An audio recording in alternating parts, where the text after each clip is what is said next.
us adore him. Oh, come, let us adore him, Christ the Lord.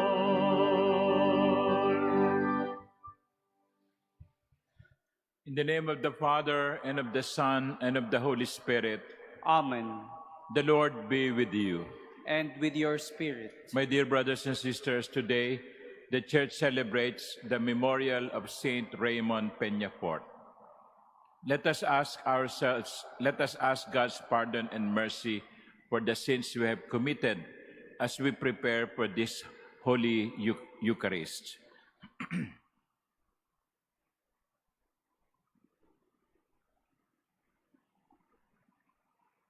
Lord Jesus, you are mighty God and Prince of Peace.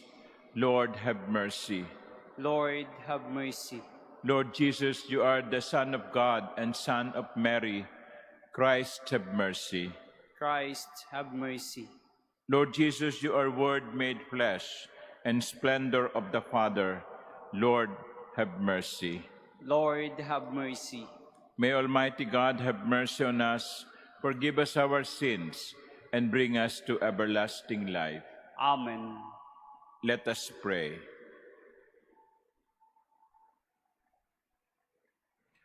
O God, who bestow light on all the nations, grant your peoples the gladness of lasting peace, and pour into our hearts that brilliant light by which you purified the minds of our fathers in faith. To our Lord Jesus Christ, your Son, who lives and reigns with you in the unity of the Holy Spirit, God forever and ever. Amen. Please be seated.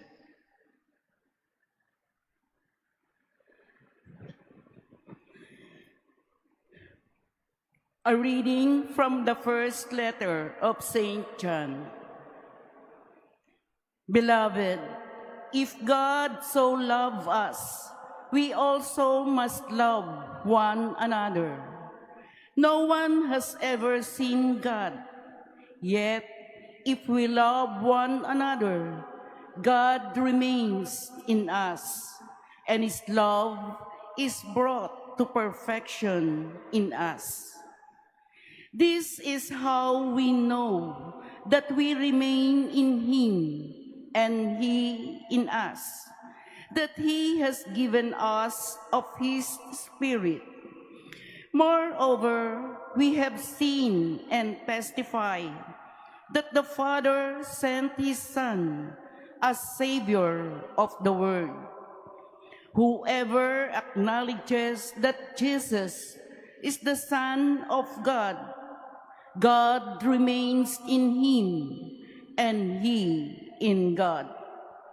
We have come to know and to believe in the love God has for us. God is love, and whoever remains in love remains in God, and God in Him. In this is love brought to perfection among us, that we have confidence on the day of judgment, because as He is, so are we in this world. There is no fear in love, but perfect love drives out fear, because fear has to do with punishment, and so one who fears is not yet perfect in love. The word of the Lord. Thanks be to God. Please stand. Lord,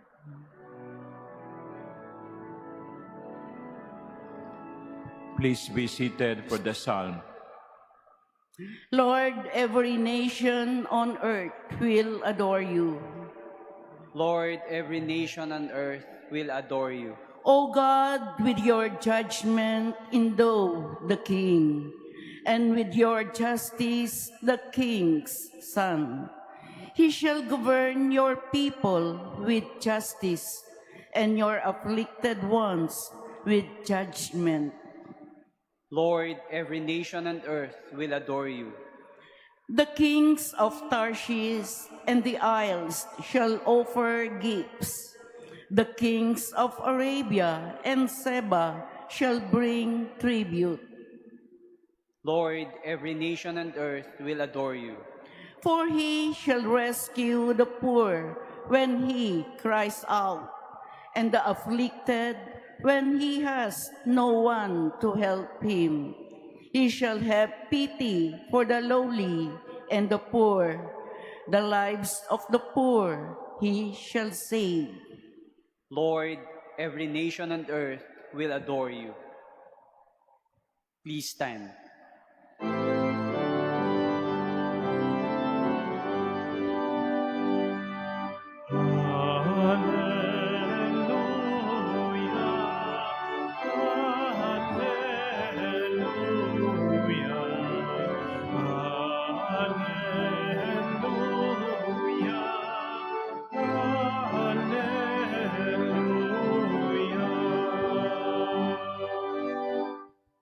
Glory to you, O Christ. Proclaim to the Gentiles. Glory to you, O Christ. Believe in throughout the world.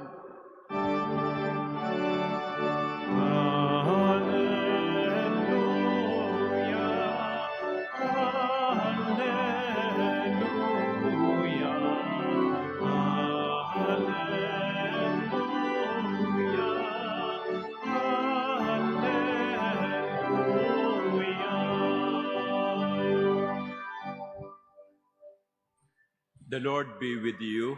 And with your spirit. A reading from the Holy Gospel according to Mark. Glory to you, O Lord. After the 5,000 had eaten and were satisfied, Jesus made his disciples get into the boat and precede him to the other side toward Bethsaida, while he dismissed the crowd. And when he had taken leave of them, he went up to the mountain to pray. When it was evening, the boat was far out on the sea, and he was alone on shore. Then he saw that they were tossed about while rowing, for the wind was against them. About the fourth watch of the night, he came toward them walking on the sea. He meant to pass by them, but when they saw him walking on the sea, they thought it was a ghost and cried out. They had all seen him and were terrified. But at once he spoke with them, "Take courage, it is I, do not be afraid." He got into the boat with them, and the wind died down. They were completely astounded. They had not understood the incident of the loaves. On the contrary, their hearts were hardened. The Gospel of the Lord. Praise to you, Lord Jesus Christ. Please be seated. Good afternoon. If you listen carefully to the Gospel, you will notice that it was not the disciples' decision to get on the boat. The Gospel says Jesus made his disciples get into the boat and precede him to the other side toward Bethsaida. It was Jesus who told them, "Get into the boat." And they did. Si Jesus ang nag-utos, "Sumakay kayo sa bangka." At sumunod sila. And while they were on the boat was being tossed by the wind, and they were afraid. My dear brothers and sisters, there is a lesson here, a reminder that even if we are obedient to the will of God, just like the disciples, who followed Jesus' will, even if they are obedient to God's will, they are not exempt from trials. They are not exempt from being tossed about. Maliwanag po sana yan, ha? Kasi kuminsan, yan ang reklamo natin. Lord, bakit naman ako? Ako ngayon, nagsisimba araw-araw No? During lunch break, dapat nagpapahinga ako ngayon sa opisina namin Dapat kumakain na ako ng lunch, pero nandito ako sa katedral. Every day, I go to Mass. Every day, I pray. Every day, I try to be righteous. Every day, I try to obey your will. Bakit naman ganito pang nangyayari sa buhay ko? Bakit naman sunod-sunod pa yung problema na nakikita o dumadating sa buhay ko? The simple answer to that simple question is, why not? Our obedience to God's will does not exempt us from being subjected to trials. Kaya kahit po kayo nagsisimba, kahit ako na nagmimisa, hindi tayo excuse sa mga pagsubok. Nagkakasakit tayo. Nagkakasakit ang mga pare. Siguro iisipin nyo, ay pare yan, hindi yan nagkakasakit. Inuubo nga ako no? Walang exempted. Why? Because it's part of our life here. We are finite beings. Pag kinurot ko kayo, aaray kayo. Maliban na lang kung merong pampamanhid yung inyong katawan. But normally, we feel the pain. We get tired. We get hungry. We get sick. Because that is part of our life. We are mortal. Kaya, wag niyo sabihin, dahil ako ay mabait, excuse ako sa mga ganyang paghihirap. Hindi. Kahit nga yung mga alagad sumunod sa Panginoon sumakay sila sa bangka. Pero hindi rin sila naligtas sa mga malalaking alon. But there is something more here. Jesus, who was not in the boat, was watching them. He was from the shore, on the shore. Then he saw that they were tossed about while rowing, for the wind was against them. Jesus sees. God sees. Nakikita ng Diyos ang lahat. Nakikita ni Jesus ang nangyayari sa atin. Kaya ang assurance ay, do not be afraid. Take courage. It is I. It is I. Si Jesus kasama natin sa buhay na ito. Sa makalawa, dudumugin na naman ang Nazareno ng mga deboto. Kahit po ngayon, marami ng tao sa Quiapo. Marami ang pipila para humalik sa Quiapo at sa grandstand. Bukas ng gabi, magsisimula na ang pahalik. Libo-libo, baka abutin pa ng milyon ang mga tao. Naisip na ba ninyo bakit nagsisiksikan niyang mga iyan sa Nazareno para lamang makakapit o makahalik kahit sandali? Bakit tayo pumupunta ng Quiapo o ng Luneta? Sandali lang naman tayo. Pipila tayo ng pagkahaba-haba para mahawakan lamang natin ng sandali ang paa ng Nazareno. Bakit? Kasi gusto nating magkaroon ng katiyakan na nandito si Jesus. Pwede nating hawakan at hindi tayo pababayaan. I think that is one of the messages of our devotion to Nazareno. to Jesus Nazareno. The Lord, in spite of his suffering, in spite of him carrying his cross, is telling you, do not be afraid. It is I. So mga minamahal kong kapatid, maliwanag ang mensahe sa atin ng Ebanghelyo. Bahagi ng buhay natin sa mundo ang mga pagsubok. Walang ligtas dito, kahit yung mga mababait. Pero kung dumarating man ang pagsubok, lagi nating tatandaan, kasama natin si Jesus.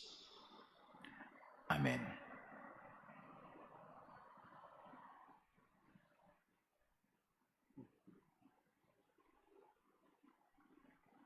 Please stand.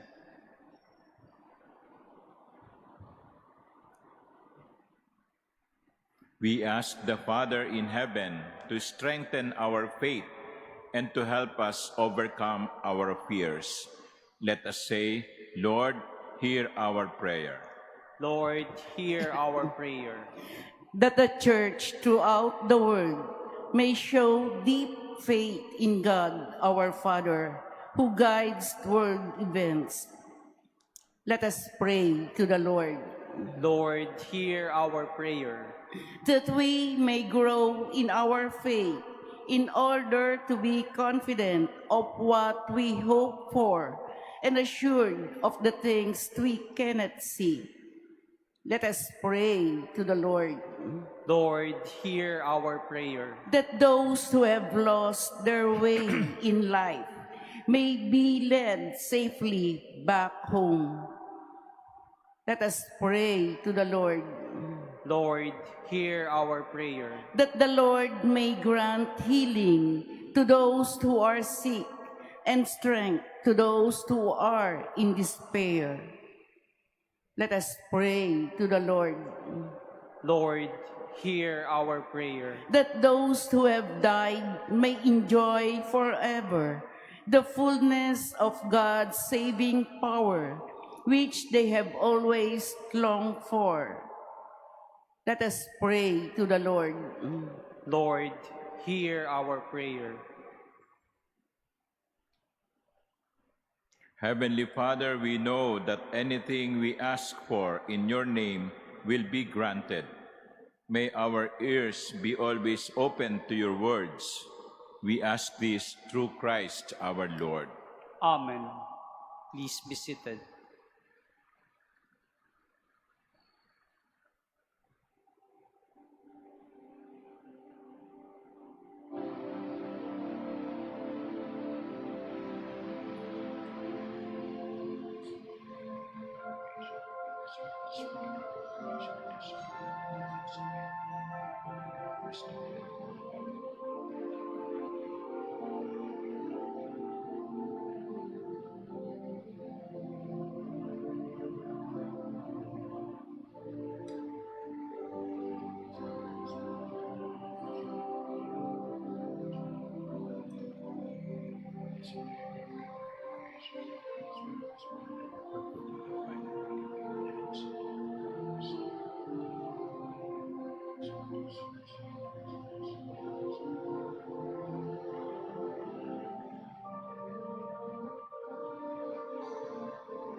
Please stand.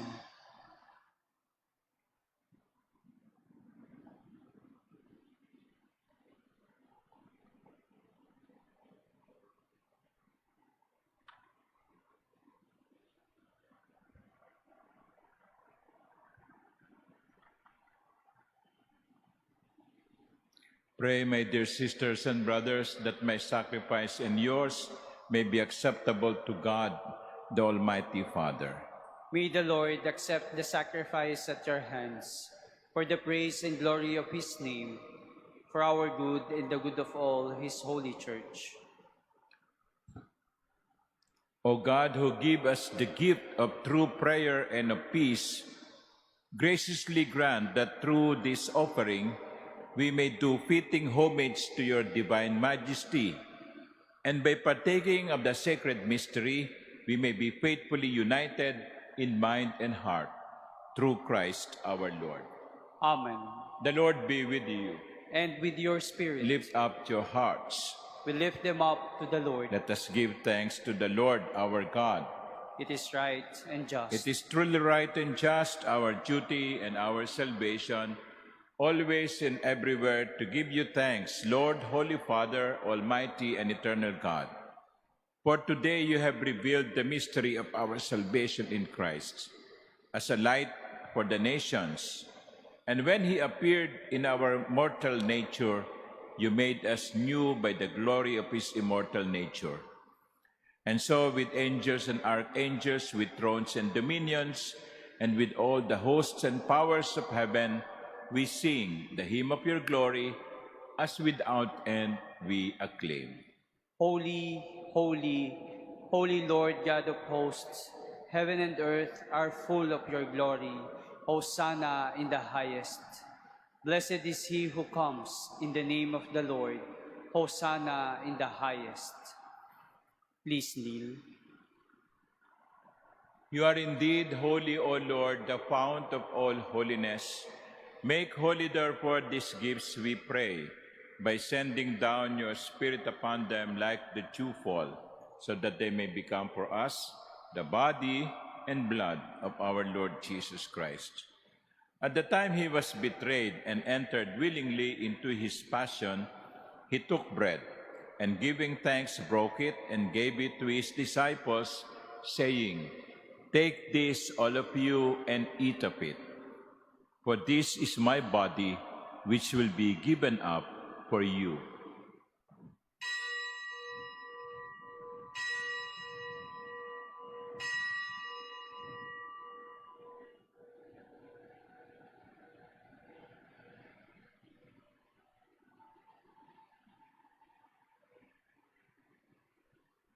In a similar way, when supper was ended, he took the chalice, and once more giving thanks, he gave it to his disciples, saying, "Take this, all of you, and drink from it.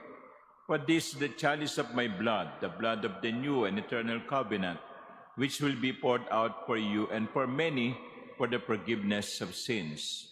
Do this in memory of me."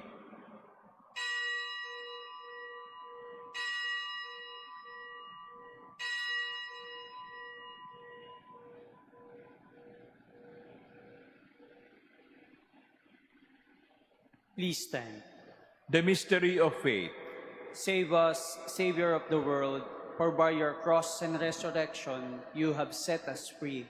Therefore, as we celebrate the memorial of his death and resurrection, we offer you, Lord, the bread of life and the chalice of salvation, giving thanks that you have held us worthy to be in your presence and minister to you.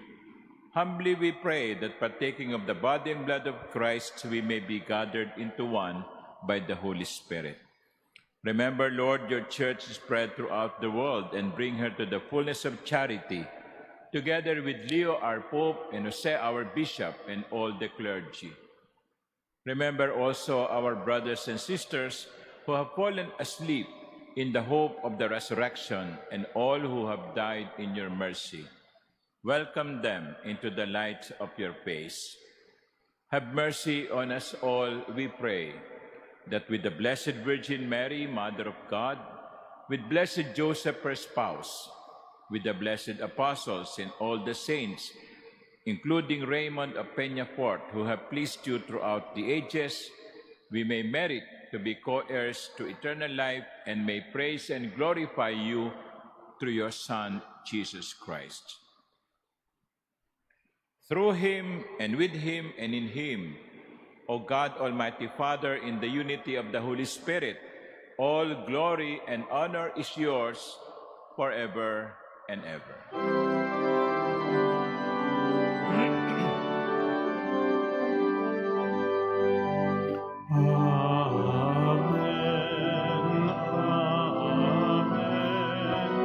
Amen.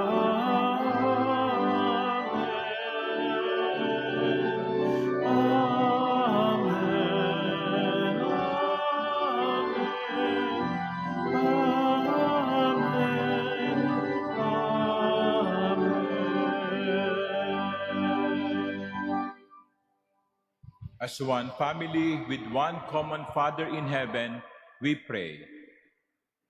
Our Father, Who art in heaven, hallowed be thy name. Thy kingdom come, thy will be done on earth as it is in heaven. Give us this day our daily bread, and forgive us our trespasses, as we forgive those who trespass against us. And lead us not into temptation, but deliver us from evil. Deliver us, Lord, we pray, from every evil.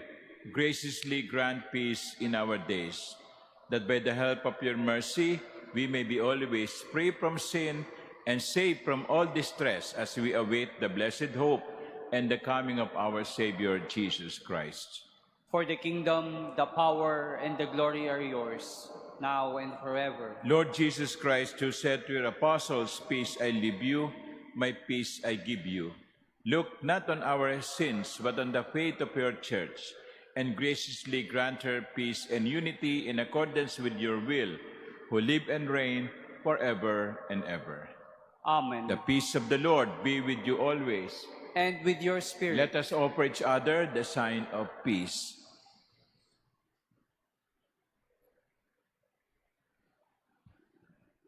Lamb of God, you take away the sins of the world. Have mercy on us. Lamb of God, you take away the sins of the world. Have mercy on us. Lamb of God, you take away the sins of the world. Grant us peace. Please kneel.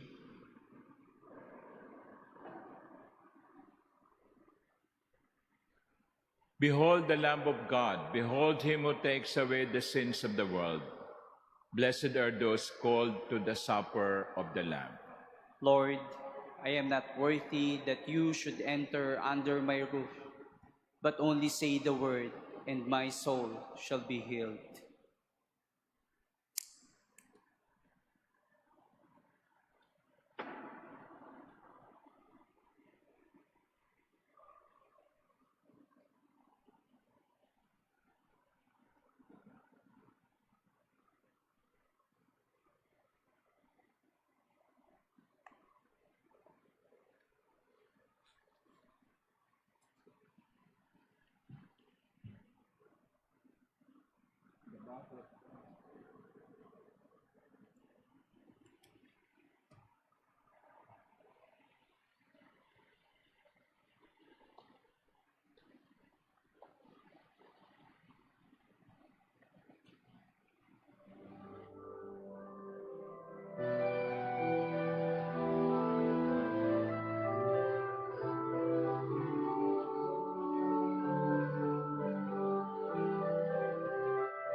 Please stand. Let us pray. May your people, O Lord, whom you guide and sustain in many ways, experience both now and in the future the remedies which you bestow, that with the needed solace of things that pass away, they may strive with ever deepened trust for things eternal. Through Christ our Lord. Amen. My dear sisters and brothers, I invite you to join us online tonight at 9 p.m. The Wednesday Family Rosary. And tonight will be hosted by the community of Quiapo Church, the Minor Basilica and National Shrine of Jesus Nazareno. The Lord be with you. And with your spirit. And may Almighty God bless you, the Father, and the Son, and the Holy Spirit. Amen. The Eucharist has been offered. Go in the peace of Christ. Thanks be to God.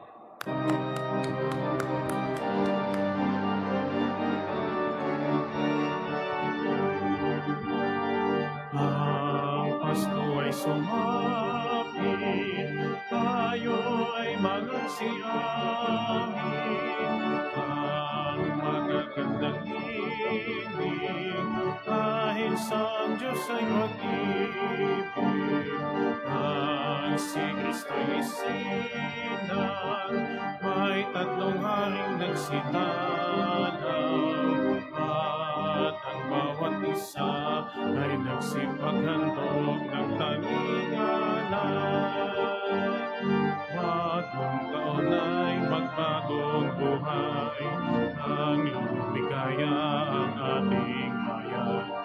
Tayo'y magsikap upang makamtan natin ang kasalanan.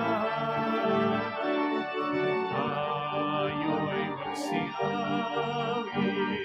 habang ang mundo'y tahimik.